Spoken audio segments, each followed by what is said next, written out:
বাংলাকে নাম্বার 1 করবে বিজেপির সরকার। আমরা মুখ্যমন্ত্রী শুভেন্দু অধিকারীর পাশে আছি, তাকে সমর্থন করছি। গত 1.5 মাসে বিজেপি যা করে দেখিয়েছে তাতে আশাবাদী বললেন রচনা বন্দ্যোপাধ্যায়। সবাই একটাই জিনিস চাই, দেখুন নতুন করে তো কিছু চাওয়া পাওয়া নেই, এবং সবাই সবথেকে বড় কথা আমার দলে যারা রয়েছেন তারা প্রত্যেকে অনেক সিনিয়র আমার থেকে। আমি একদম নতুন মানুষ, আমি অত তাদের মতো সিনিয়র নই। আমার 2 বছরের রাজনীতির ক্যারিয়ার। আর তারা যারা রয়েছেন এখানে তারা সবাই কেউ 5 বছর, কেউ 6 বছর, কেউ 12 বছর, কেউ 25 বছরের রাজনীতিবিদ। তো তারা যে ডিসিশনটা নিয়েছেন তারা নিশ্চয়ই ভাবনা চিন্তা করে তারা সবাই সংগঠিতভাবে একটা ডিসিশন নিয়েছেন।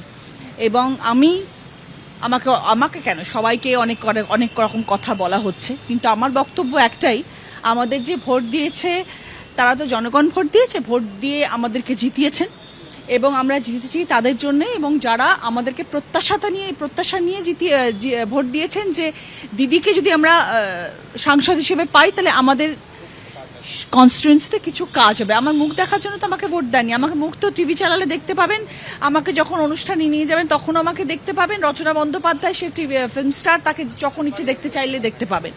আমাকে ভোট দিয়ে রাজনীতির মঞ্চে জিতিয়ে এনেছেন বিকজ তারা চেয়েছেন দিদি আসলে হয়তো আমাদের কনস্টিটুয়েন্সিতে ভালো কোনো কাজ হবে। যেটা আমার সব থেকে ইম্পর্টেন্ট কাজ সেটা হচ্ছে গঙ্গার ইরোশন, বলাগড় ভাঙন, এবং সেটা এত বড় একটা কাজ, সেখানে যদি আমি সেন্ট্রালের সাহায্য না পাই আমি সেই কাজটা করতে পারবো না।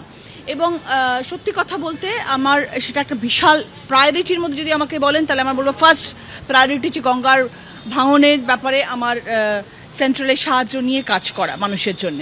তো যার জন্য আমাকে ভোট দিয়েছেন, আমি যদি সেইটা করতে পারি তাহলে ঠিক আছে। আমার নতুন করে তো কিছু পাওয়ার নেই, তাই জন্য তো আমি রাজনীতিতে আসিনি। আমার জীবনে আমি 25 বছর 26 বছর ফিল্ম ক্যারিয়ারে আমার জীবনে যা যা করার আমি করে নিয়েছি। এখন আমার শুধু মানুষ যেহেতু আমাকে ভোট দিয়ে জিতিয়েছেন, কিছুটা আমার দায়বদ্ধতা আছে তাদের প্রতি, তাই জন্য আমার কাজটা করতে হবে। এবং কাজটা তখনই আরও করা সম্ভব হবে যেটা 50 বছরে হয়নি, সেটা হচ্ছে সেন্ট্রালে যারা আছে তারা স্টেটে রয়েছেন। সেই জিনিসটা আজ অব্দি ঘটেনি, যেটা একটা আমূল পরিবর্তন ঘটতে চলেছে। এবং আমরা সবাই ভীষণ রকমভাবে প্রত্যাশিত এবং আমরা জানি এই কাজটা হবে। এই জন্যে বিগত 1.5 মাসে যা কাজ দেখিয়ে দিচ্ছেন ওনারা, যেরমভাবে ওনারা কাজ করছেন, যেরমভাবে ওনারা এগিয়েছেন কাজের জন্যে, তাতে আমরা ভীষণ রকমভাবে পজিটিভ যে আগামী দিনে পশ্চিমবাংলার মানুষ সর্বোপরি আমার রাজ্য উপকৃত হবে। একটা লাস্ট কোশ্চেন, শুভেন্দু অধিকারী আপনি বললেন 1.5 মাস কাজ করেন, কেমন কাজ করছেন এবং আপনার কি মনে হয় পশ্চিমবাংলার প্রগতি কিভাবে হবে? আমি খুব ক্ষুদ্র মানুষ বলার, মেইন বক্তা হচ্ছেন জনগণ। পশ্চিমবাংলার জনগণ এর উত্তর দেবেন যে কিরকম কাজ হচ্ছে। আমরা সাংসদ, আমরা আজকে এনডিএ গভর্নমেন্টকে সাপোর্ট করছি, আমরা শুভেন্দু অধিকারীর পাশে রয়েছি, আমরা শুভেন্দু অধিকারীকে সাপোর্ট করছি।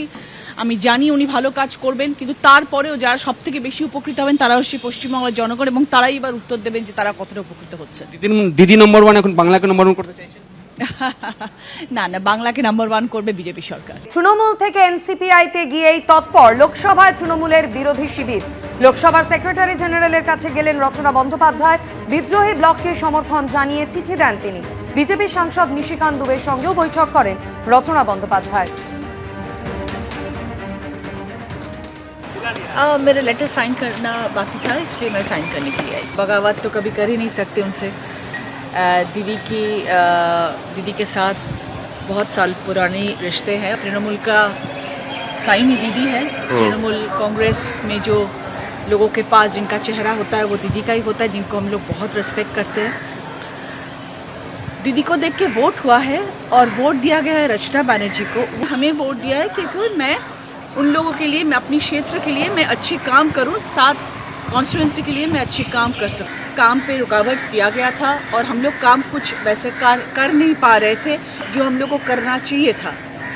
अभी जो बीजेपी की गवर्नमेंट आई है और हमारे जो रिस्पेक्टेबल सीएम है शुभेंदु अधिकारी जी, और हम सब देख रहे हैं West Bengal as well as India में हम लोगों को जो वोट देके चुनाव में जो हम लोग को जिताया गया है वो इसीलिए क्योंकि हम लोग काम करेंगे। अगर हम लोग काम नहीं करेंगे और सिर्फ ये टैगलाइन लेके रहेंगे कि हम लोग दीदी के लोग हैं, चलो घूमते रहे, विधानसभा में जाएंगे, कंस्टिट्यूएंसी में जाएंगे और जाके सबको हाथ हिलाते रहेंगे, भाई हम आए हैं, हम फिल्म स्टार हैं, हम आए हैं और हम निकल जाएंगे। ये तो नहीं है ना। हम लोग को काम करना पड़ेगा, लोगों के पास खड़े रहना पड़ेगा, और सबसे बड़ी बात जो ये है कि हमारे कॉन्स्टिट्यूएंसी के डेवलपमेंट चाहिए, जो कि नहीं हुआ है इतने दिनों से।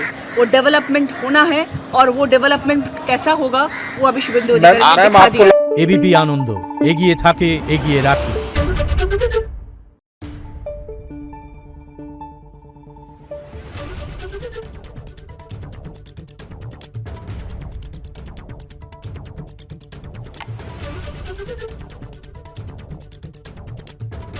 Thank you.